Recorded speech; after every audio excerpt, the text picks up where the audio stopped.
రెడ్డి 2019లో విధ్వంసంతో పరిపాలన ప్రారంభించి రాష్ట్రాన్ని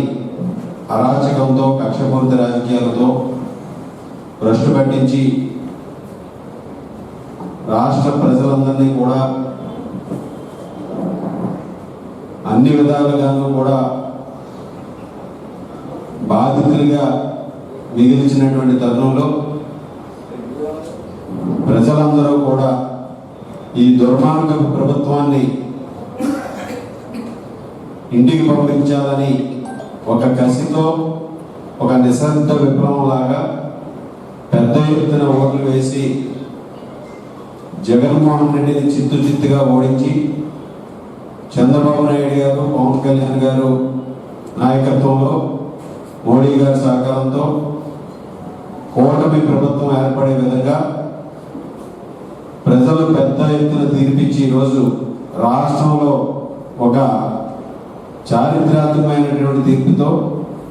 గతంలో ఎన్నడూ లేని విధంగా భవిష్యత్తులో కూడా ఇటువంటి ఫలితాలు రాని విధంగా ప్రజలందరూ కూడా ఇచ్చినటువంటి తీర్పు ఈరోజు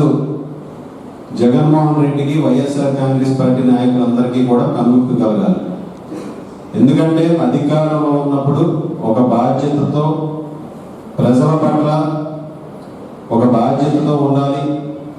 ప్రజలకి సేవ చేసేటటువంటి క్రమంలో ఒక బాధ్యతగా ఉండాలి. అధికారం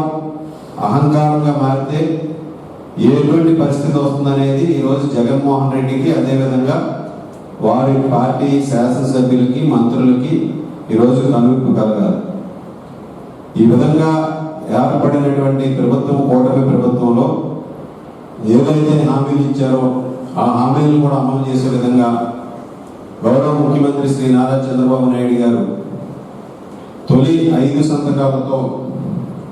ప్రజలకు ఇచ్చిన హామీని నిలబెట్టుకోవడంతో పాటుగా